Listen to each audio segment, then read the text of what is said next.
Nobody expected the world's most prestigious scientific institution to be schooled by Hollywood's most intense action star. Nobel Prize Committee Chairman Professor Lars Heikensten leaned forward at the Royal Swedish Academy, his voice dripping with academic authority as he prepared to destroy Tom Cruise's scientific credibility. "Mr. Cruise, your films consistently misrepresent scientific principles and mislead audiences about how real research actually works," he declared with crushing intellectual finality. But what the Mission Impossible star revealed next would leave the Nobel Committee speechless and revolutionize how science is portrayed in popular media. That if you want to see how Hollywood's most dedicated actor exposed the academic world's biggest communication failure using research methods that shocked Nobel Prize winners. Watch this entire story and don't forget to subscribe for more confrontations that the scientific establishment tried to suppress. The Royal Swedish Academy of Sciences in Stockholm hummed with unprecedented tension that Tuesday morning in July 2026. The annual Nobel Prize Symposium on Science Communication had brought together the world's most distinguished scientists, educators, and media professionals to address what many viewed as a crisis in public understanding of scientific research and discovery. Professor Lars Heikensten, at 73, had spent over 4 decades building his reputation as one of Europe's most respected economists and science administrators. As chairman of the Nobel Prize Committee and former director of the Nobel Foundation, he had overseen the awarding of prizes to humanity's greatest scientific minds while becoming a fierce defender of scientific accuracy and academic integrity. That Heikensten's approach to science communication was rooted in traditional academic values: rigorous peer review, careful verification of claims, and deep skepticism toward popular media representations that prioritized entertainment over education. His tenure at the Nobel Foundation had been marked by increasing concern about how mainstream media, particularly Hollywood films, portrayed scientific research in ways that fundamentally misrepresented how discovery actually occurred. The Nobel Committee's invitation to Tom Cruise had been controversial from the beginning. Many committee members questioned whether a Hollywood action star belonged at a serious academic conference about science communication, viewing his inclusion as a concession to celebrity culture that undermined the symposium's educational mission. But the invitation had been extended in response to growing recognition that popular entertainment had become the primary source of scientific information for millions of people worldwide. Films, television shows, and digital media reached audiences that traditional academic communication never accessed, making entertainment industry practices increasingly relevant to scientific education goals. Tom Cruise, at 64, had built his career on intensive preparation and research that extended far beyond typical Hollywood standards. His reputation for months-long preparation periods, collaboration with subject matter experts, and insistence on practical effects over computer-generated imagery had made him unique among action stars for his commitment to authenticity and accuracy. For his various film roles, Cruise had worked directly with NASA scientists, military experts, medical researchers, and technology specialists, often developing working relationships that continued long after filming concluded.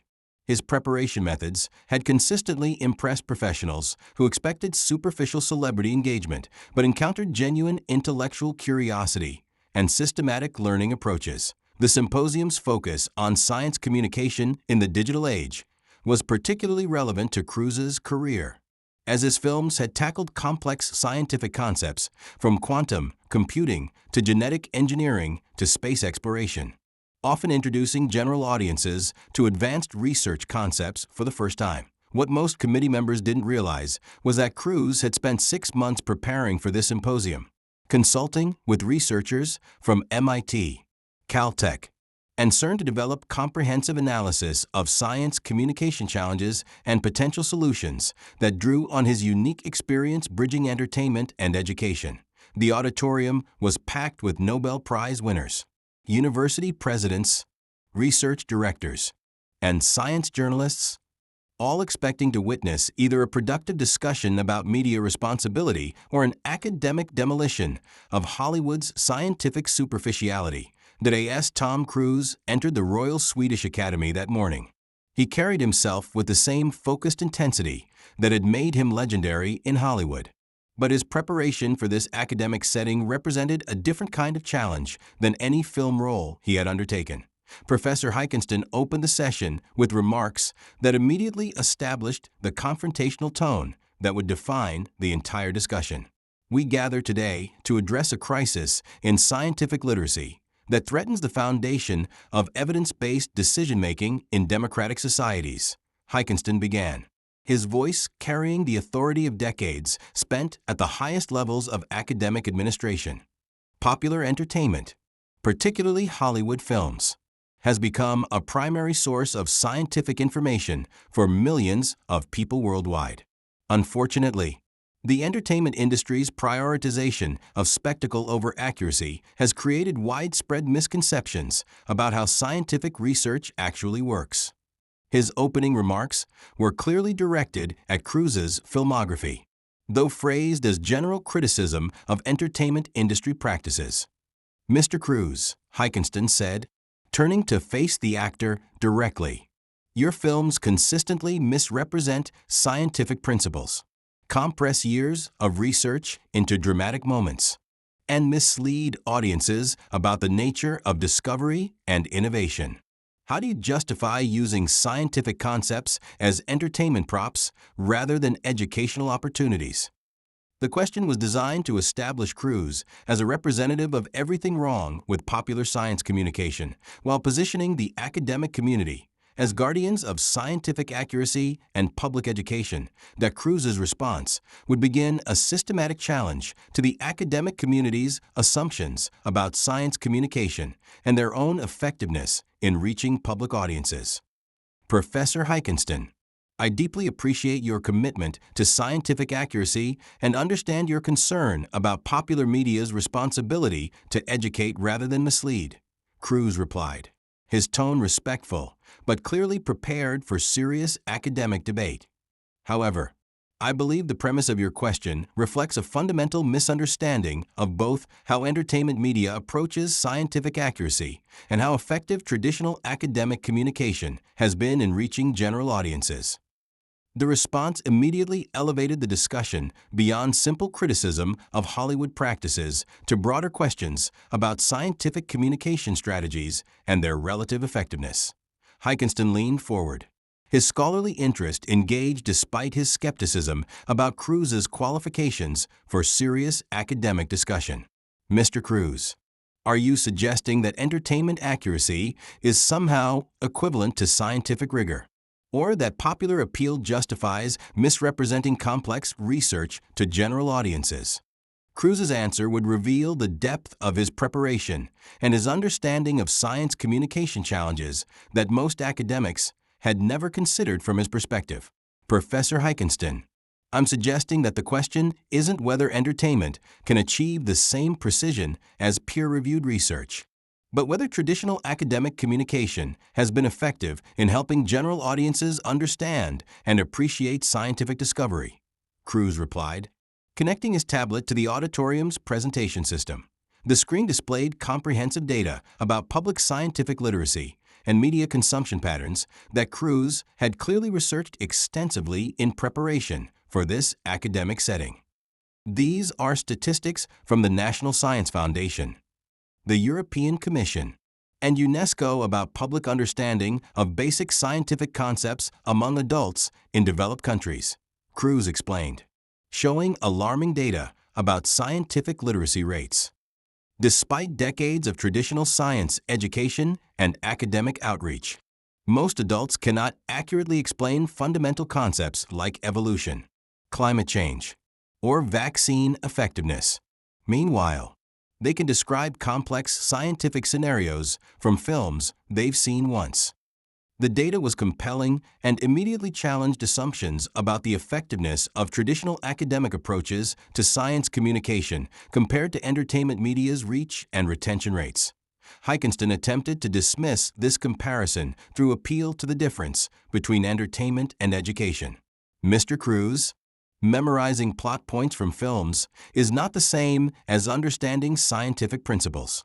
Entertainment may be memorable, but it prioritizes drama over accuracy.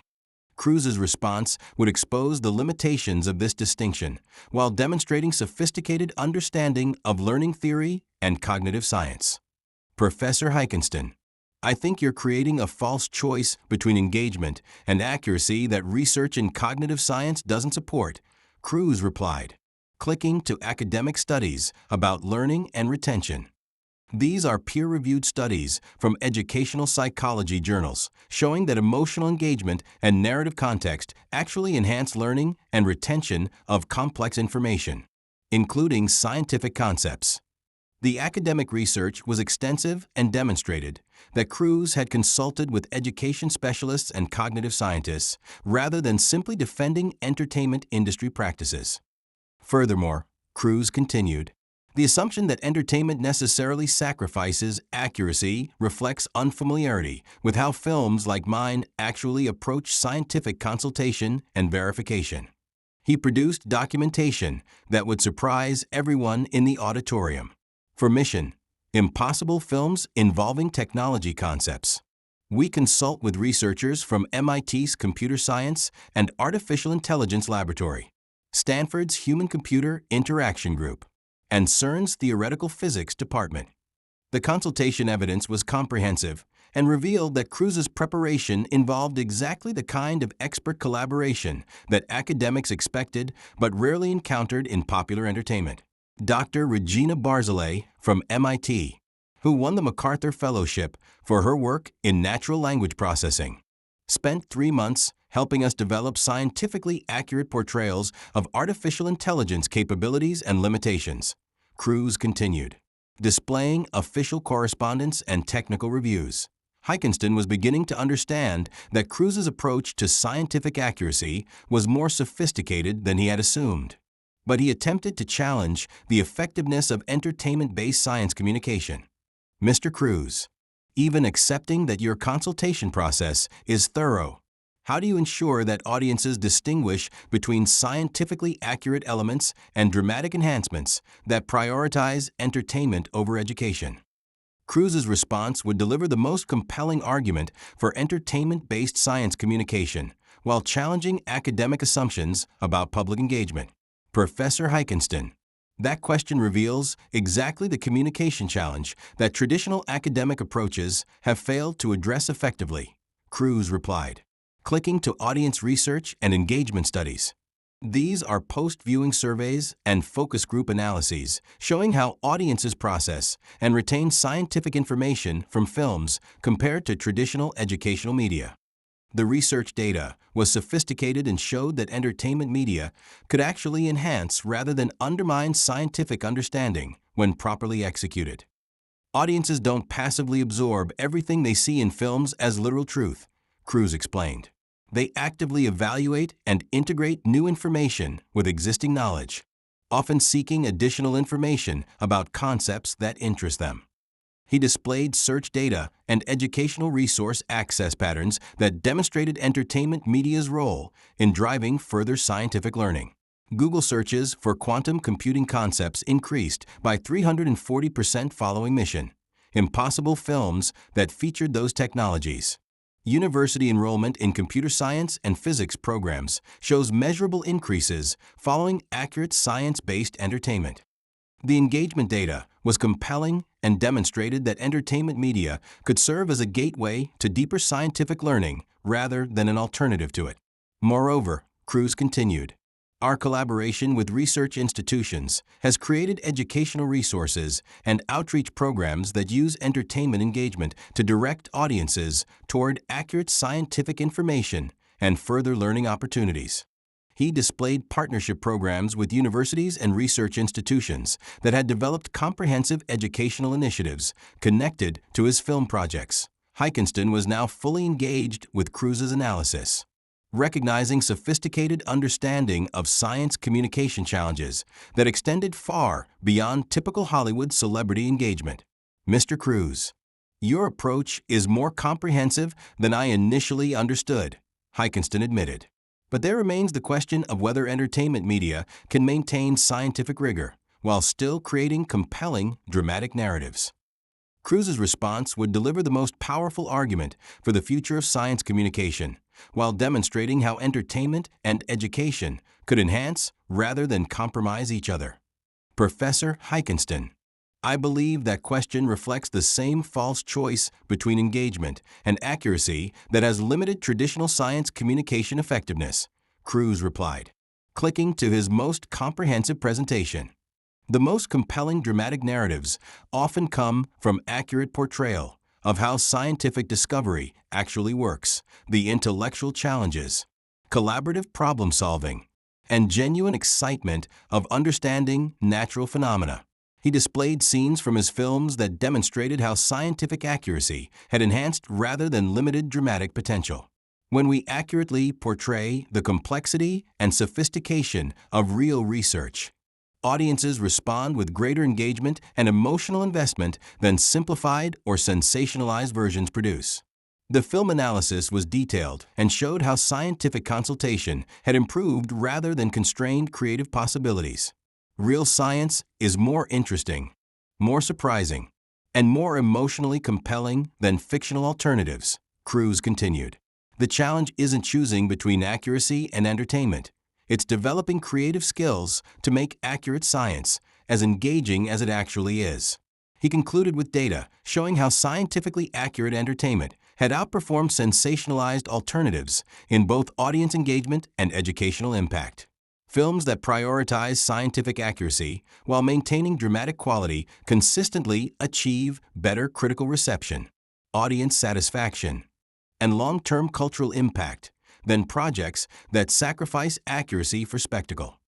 Professor Heikenstein sat back in his chair, clearly moved by the comprehensive analysis and evidence that Cruz had presented. The academic community in the auditorium was similarly impressed by the sophistication of his research and the quality of his collaboration with research institutions. Mr. Cruz, your analysis has challenged many of my assumptions about entertainment media's role in science communication, Heikenstein said. You've demonstrated that thoughtful collaboration between entertainment and academic communities can enhance rather than compromise both scientific accuracy and public engagement. The admission represented a significant shift in perspective from one of academia's most respected voices and suggested that Cruz had successfully challenged fundamental assumptions about science communication and public education. The symposium concluded with the Nobel Committee announcing new initiatives to collaborate with entertainment media on science communication projects. Recognizing that popular culture could serve as a powerful ally rather than an obstacle to scientific literacy and public understanding. Within months, major research institutions began developing entertainment industry partnerships, while film schools started incorporating scientific accuracy requirements into their curricula.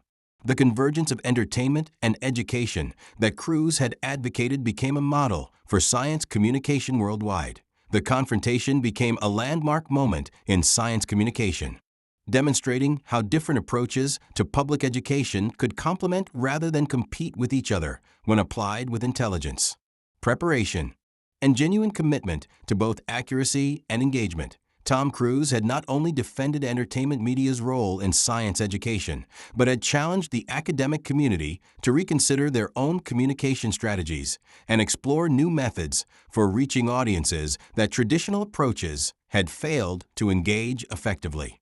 The Nobel Committee had discovered that their commitment to scientific accuracy could be enhanced rather than compromised by collaboration with entertainment professionals who shared their dedication to education and public understanding.